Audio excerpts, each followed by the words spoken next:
J'ai été hypnotisé par un jeu mobile. Et bien voilà une petite histoire que je voulais vous raconter. Aujourd'hui, au moment où je vous tourne cette vidéo, on est le 30 août 2023. Et ce matin, quelques heures après mon réveil, au moment où je prenais mon petit déjeuner, je traînais sur YouTube et je suis tombé sur une petite pub bien atypique. La pub présentait un jeu vidéo qui avait un style graphique tout particulier qui m'a beaucoup plu et finalement je me suis laissé tenter, je me suis laissé embrigader et j'ai téléchargé ce jeu vidéo du nom de Saul, avec l'accent anglais. Après, si on veut le dire à la française, on pourrait plutôt dire Souls. Et non, je n'ai pas téléchargé un Souls-like sur mobile car le jeu n'a rien à voir avec ce type de gameplay. D'ailleurs, le jeu n'a rien à voir avec le type de gameplay que je pensais avoir. Au moment où j'ai vu la pub de ce jeu mobile, je ne vais pas vous mentir, je pensais tomber sur un jeu type Journey ou encore Abzu. Parce que soyons honnêtes, quand on regarde les graphismes de ce jeu vidéo, mais surtout les graphismes qui sortent de la pub de ce jeu vidéo, eh bien on pourrait penser à un jeu vidéo chatoyant, narratif, contemplatif, exactement comme peut être un Journey. Et pour être très honnête avec vous, au moment de télécharger le jeu, ouvrir l'application et commencer à jouer, j'ai été très surpris de tomber sur un gacha-like. Alors déjà, définissons qu'est-ce qu'est un jeu gacha, parce que peut-être certains d'entre vous ne savent pas de quoi je parle. Eh bien c'est très simple, un gacha c'est un type de jeu vidéo où on va pouvoir collectionner des personnages, les faire évoluer, les faire augmenter de niveau, changer d'équipement et tout simplement combattre et jouer avec eux. Et on peut prendre pour exemple un jeu très connu qui est Genshin Impact, ou sur mobile le jeu Nikke qui est très souvent aussi dans des publicités sur les réseaux sociaux. Et c'est là qu'on pourrait se dire, si je ne pensais pas tomber sur un gacha, peut-être que j'ai été déçu et que tout simplement je me suis dit je vais arrêter de jouer à ce jeu vidéo et le désinstaller directement. Mais c'est mal me connaître. Je suis un bon client. Je suis le genre de personne qui arrive à se contenter de peu et s'amuser quasiment avec rien. Donc puisque le jeu était installé, je me suis dit que j'allais lui donner une chance. Et j'ai commencé à jouer à Saul. Et c'est là que le début de la fin est arrivé. J'y ai joué 1 heure, puis 2, puis 3, puis je me suis arrêté quelques instants parce que bien entendu j'ai des obligations aujourd'hui, que ce soit pour mon entreprise ou encore en tant que nouveau papa, et je me suis surpris à jouer à ce jeu vidéo pendant que je faisais autre chose. J'y ai joué pendant que je regardais la télé, j'y ai joué pendant que je m'occupais de ma fille, j'y ai joué pendant que je préparais la cuisine, j'y ai même joué pendant que je faisais la vaisselle. Donc oui, je vous le redis, j'ai été hypnotisé par ce jeu vidéo. Et c'est pour ça que j'ai agi assez vite, car je vous le rappelle, au moment où je vous tourne cette vidéo, j'ai installé le jeu ce matin. Et je pense que j'ai dû y jouer durant cette journée pendant au moins 5 heures. 5 heures pour un jeu mobile, c'est énorme. Et surtout pour un casual gamer comme moi, car je ne suis pas un giga fanat des jeux mobiles. Oui, j'ai joué à plusieurs jeux mobiles, mais non, je ne reste pas des heures derrière mon téléphone pour jouer à des jeux vidéo, et j'ai même envie de vous dire que ça m'arrive très peu souvent de faire des sessions aussi longues, même sur console ou PC. Bien que soyons honnêtes, je n'ai pas joué à ce jeu pendant 5 heures d'affilée. Là, je vous parle d'un temps cumulé de temps de jeu que j'ai eu sur ce jeu dans la journée du 30 août 2023. Et maintenant, il est quasiment 22 heures et je m'apprête à désinstaller ce jeu. Pourquoi ? Eh bien, c'est très simple. Quand je vois le temps que j'ai passé devant ce jeu vidéo aujourd'hui, je me dis, si je laisse ce jeu installé sur mon téléphone plus longtemps, je risque très certainement de procrastiner beaucoup de choses que je dois faire et beaucoup d'obligations que j'ai.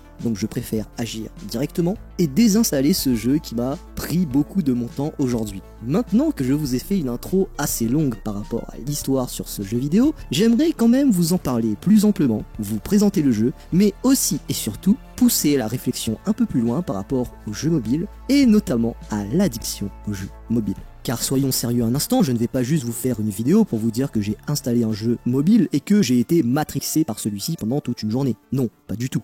Nous ne sommes pas là sur cette chaîne YouTube pour ça, et c'est sûr et certain que ce serait beaucoup plus cool de pousser la réflexion un peu plus loin. Donc, c'est parti, poussons la réflexion.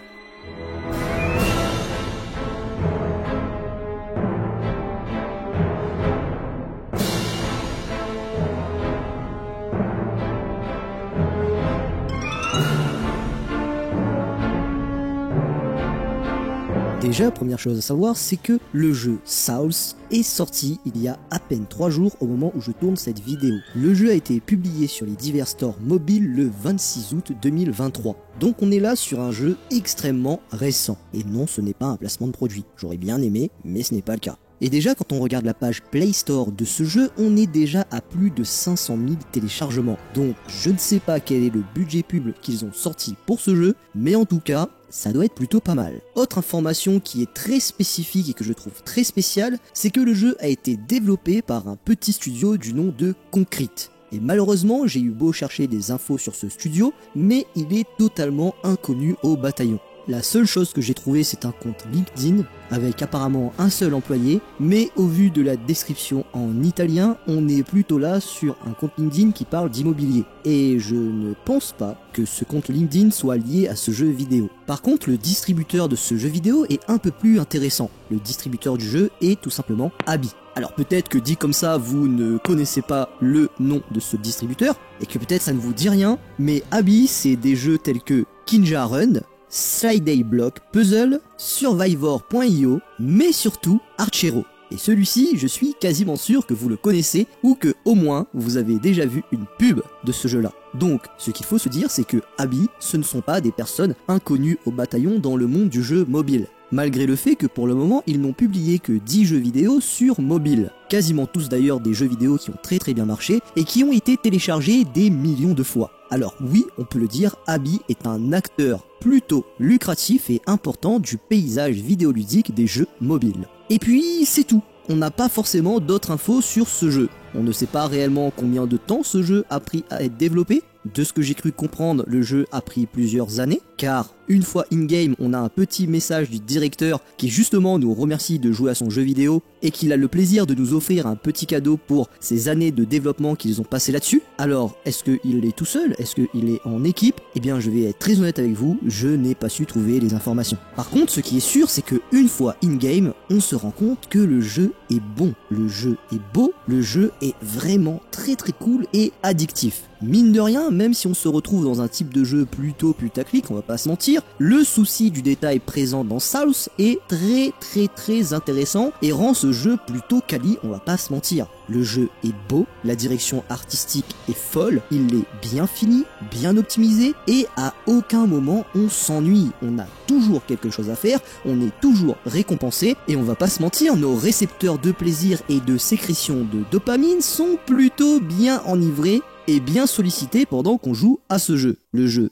est fluide, simple, efficace, honnêtement, il a toute la recette d'un jeu mobile qui va cartonner. Et soyons honnêtes, il est déjà en train de cartonner. Et j'ai envie de vous dire, c'est peut-être ça le problème avec ce jeu vidéo. C'est que malgré qu'il ne soit pas un jeu mobile qui va révolutionner le genre ou tout simplement révolutionner la plateforme, eh bien c'est un très bon jeu mobile et surtout fortement addictif. On peut y jouer quasiment en automatique et pour tous les amateurs de grind, donc tous les fans de MMORPG vont se reconnaître, eh bien le jeu est vraiment top. On augmente nos personnages, on augmente nos équipements, on accède à des nouveaux héros, on les fait monter de niveau, on tape sur des monstres, on réaugmente notre équipement, on réaugmente le niveau de notre héros, on retape sur des monstres, on fait des missions, on fait des quêtes, on fait des défis, on fait des donjons, on tape encore et encore sur plus de monstres, et on recommence le processus jusqu'à n'en plus finir. D'autant que le gameplay de ce jeu vidéo est très intuitif. La seule chose qu'on a à faire, c'est d'augmenter le stuff de nos personnages et d'augmenter leur niveau. Car au niveau du combat, tout est automatique. Et on prend plaisir à regarder nos héros défoncer du monstre. Le seul volet un peu stratégique que l'on a, c'est le placement de nos héros. Ni plus ni moins. Alors, est-ce que le placement de nos héros ont une réelle importance sur le fait de gagner un combat? Eh bien, au départ, je pensais que non. Mais finalement, oui.